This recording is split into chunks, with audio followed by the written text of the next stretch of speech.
नमस्कार दोस्तों, मेरा नाम है आशुतोष मानके और आप देखना शुरू कर चुके हैं डायनामिक इम्पल्शन। आज के इस वीडियो में हम बात करेंगे 11 अगस्त 2024 के करंट अफेयर्स की। और अब जब आपने वीडियो की थंबनेल पर क्लिक करते हुए वीडियो देखने की शुरुआत कर ही दी है तो अंत तक जुड़ रहिएगा, क्योंकि आप सभी लोग जानते हैं कि ज्ञान को कभी भी अधूरा नहीं छोड़ना चाहिए। इसी बात के साथ हम शुरू करते हैं आज के इस वीडियो को आज की पहली जानकारी के साथ। उसी एनर्जी उसी इंटेंसिटी के साथ में शुरू कर रहे हैं वीडियो को पहली जानकारी के साथ में।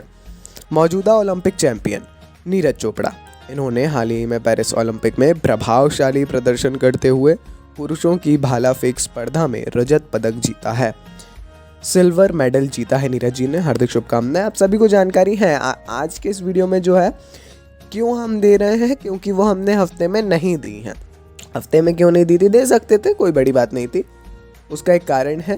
कारण यह है कि हम अगर वो आपको देते तो वो कहीं ना कहीं पे और इम्पोर्टेंट न्यूज़ का हम वहाँ पर छोड़ते, है ना। इसीलिए ये भी इम्पोर्टेंट है, हम दे रहे हैं इसको। थोड़ा सा आगे पीछे हो जाता है, रविवार को हम इसी प्रकार लेते हैं। चोपड़ा के सीज़न के सर्वश्रेष्ठ 89.45 मीटर के थ्रो ने उन्हें उपविजेता स्थान दिलाया, लेकिन वह अपने खिताब का बचाव करने में असमर्थ रहे, क्योंकि पाकिस्तान के अरशद नदीम ने 92.47 के थ्रो के साथ में स्वर्ण पदक हासिल किया। कहीं ना कहीं एक वाकई में बहुत बड़ी बात होती है और दोनों का संबंध जो है आपस में मैत्रीपूर्ण है और बहुत अच्छी बात है। स्पोर्ट्समैन स्पिरिट है और काफ़ी एक अच्छी बात है। उनको भी बधाई और अपने को बधाई तो है ही। चलिए जी आगे बढ़ते हैं, देखते हैं अगली जानकारी। एक रोमांचक मुकाबले में भारतीय पुरुष हॉकी टीम ने गुरुवार को पेरिस में यवेस डू मैनोई स्टेडियम में तीसरे स्थान के मैच में स्पेन को 2-1 से हराकर पेरिस 2024 ओलंपिक में कांस्य पदक हासिल किया। ब्रॉन्ज मेडल जीता है, आप सभी को इसकी जानकारी है। और देखिए, ये पूरी टीम ने जीता है ना, तो ये और ज़्यादा खास बात है। यह जीत भारतीय हॉकी के लिए एक महत्वपूर्ण मील का पत्थर है, क्योंकि टीम ने 1972 म्यूनिख खेलों के बाद अपना पहला लगातार ओलंपिक पदक हासिल किया। सोचिए, 1972 के बाद अब हमने हासिल किया है। टोक्यो ओलंपिक में भी काफ़ी आशाएं थी, परंतु कहीं ना कहीं हम नहीं उसको सही ढंग से कर पाए। कोई भी बड़ी बात नहीं है, अब हमने करा और जीते, पूरे देश को गौरवान्वित किया। आप सभी को हार्दिक शुभकामनाएं। चलिए जी देखते हैं आज की हम अगली जानकारी को, ये इम्पोर्टेंट है। सरकार ने संपत्ति की बिक्री पर दीर्घकालिक पूंजीगत लाभ जो था, इसका जो कर था, इसके लिए इंडेक्सेशन लाभ हटाने के अपने विवादास्पद फैसले को उलट दिया है।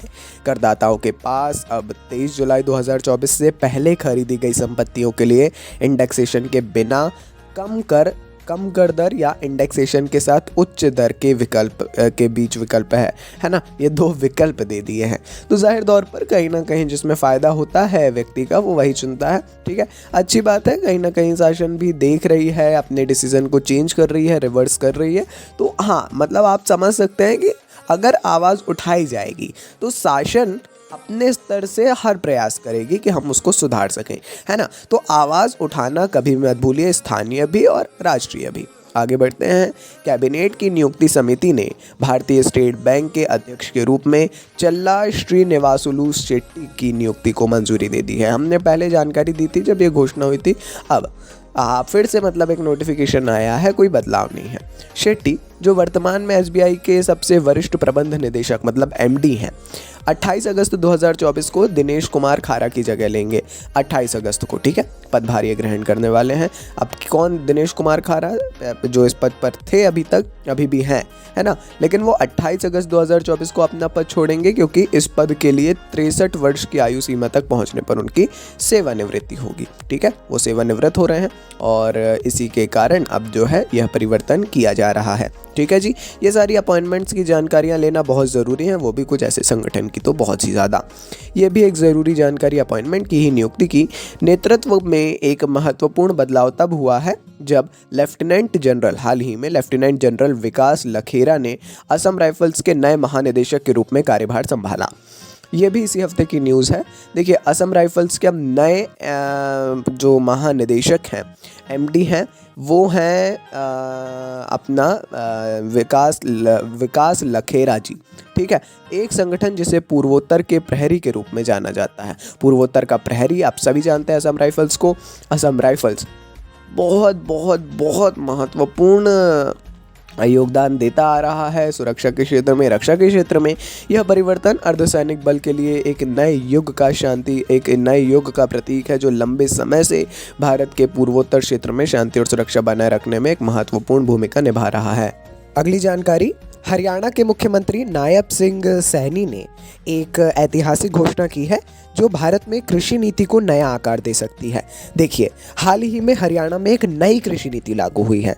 राज्य सरकार ने सभी फसलों को न्यूनतम समर्थन मूल्य पर खरीदने का इरादा घोषित किया है। आप अगर ग्रामीण क्षेत्र से हैं या कृषि की थोड़ी समझ भी रखते हैं तो आपको जानकारी होगी, सभी फसलों पर अभी तक किसी ने भी नहीं दिया, किसी भी राज्य में नहीं है एमएसपी जो है ना। बट अब हरियाणा ने घोषणा की है, चूंकि वो एक कृषि प्रधान राज्य है ना, कि अब से वहाँ पर हर एक फसल पर एमएसपी लागू होगी, जिससे हरियाणा ऐसी व्यापक